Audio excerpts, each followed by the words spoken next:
Karen at NBC Pilates talking about proprioception. So this is one of our balance systems. Just as a reminder, we have the visual system, the vestibular system, and proprioception.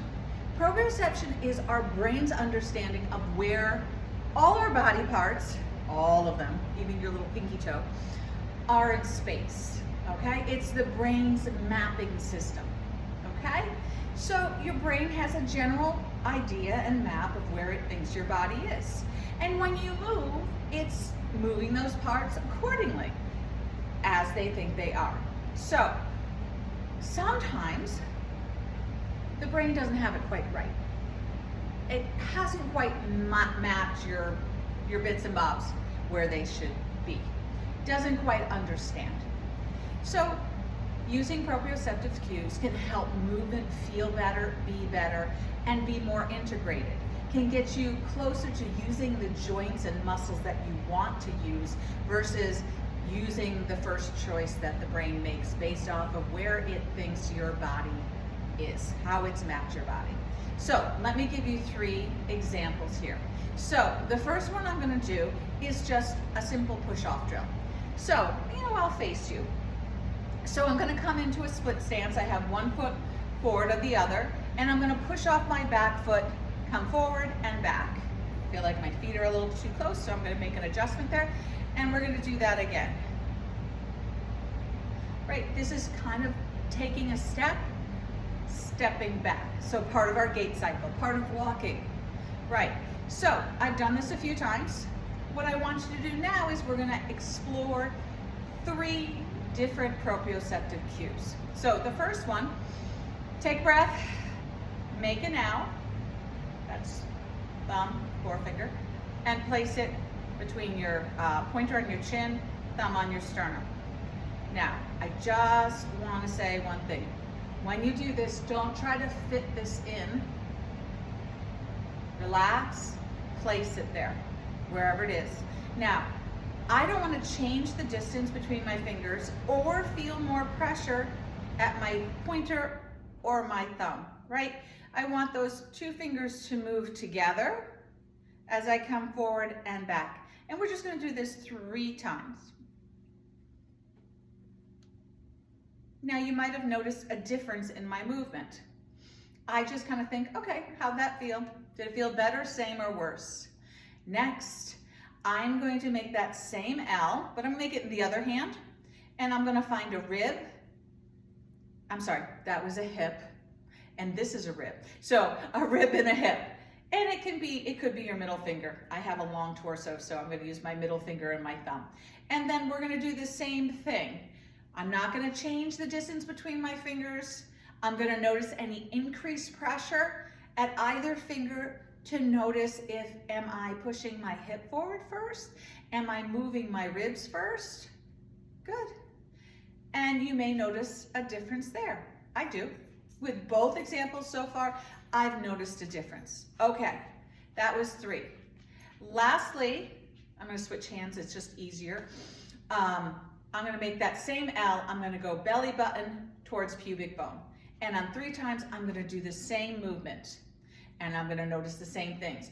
Do I feel more pressure in one finger or the other as I move forward and back? It's not wrong. It's an observation. And we want to move both the pubic bone and the belly button simultaneously. Great. Now you have a decision to make. Which felt best?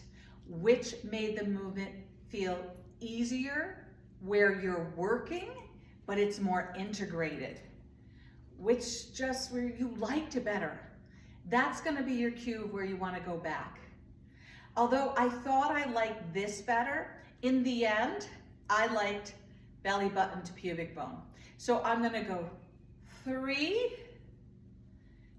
2, stay up here on 1, and if you're willing and it's right for your body, we're going to go down and up.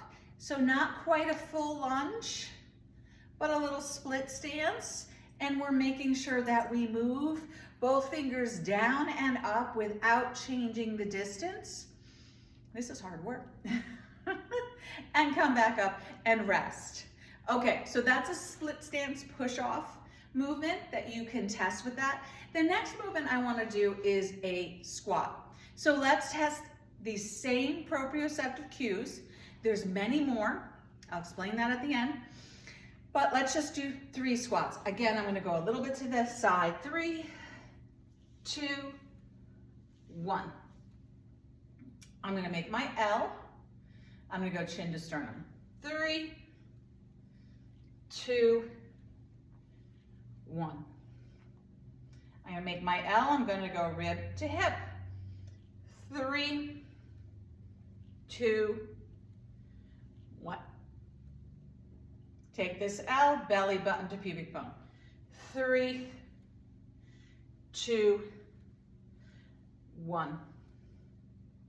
Interestingly, or not interestingly enough, it was the belly button to pubic bone again. I did really like this, but something different happens when I connect my lower half of my body to my upper half and make sure all the multitude of joints that are in this pelvic region start to stabilize, allowing me to work from my hip cuff, okay?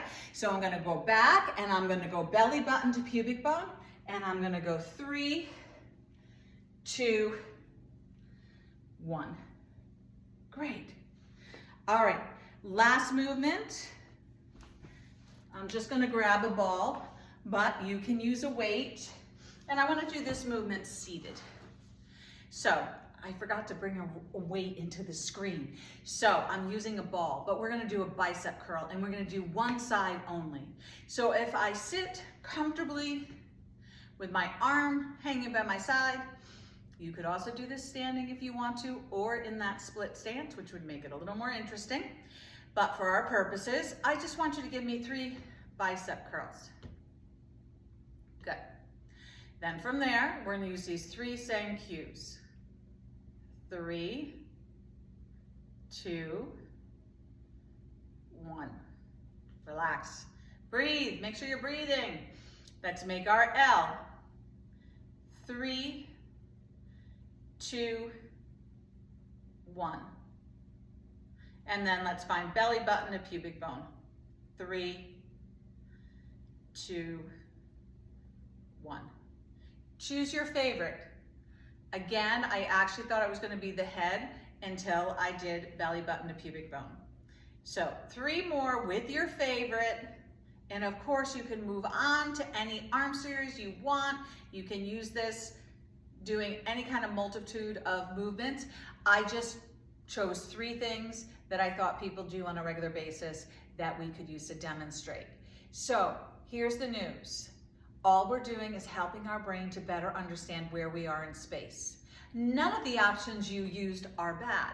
For me, I think my brain didn't exactly know where my head was in space, and so it kind of liked it when I did this. It was like, oh, okay, yeah, that's good.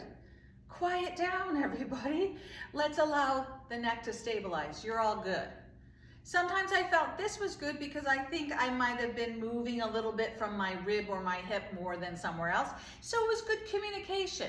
It was good communication to send up the chain and say, okay, you know what? You don't have to do that. You can stay together and work together.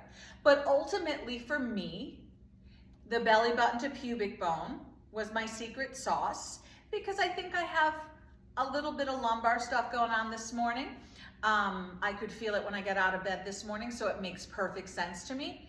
And it made perfect sense that throughout every movement, that was the place that my brain needed a little bit more help to figure out how I wanted to move and how I should move. So I'm hoping this makes somewhat sense to you.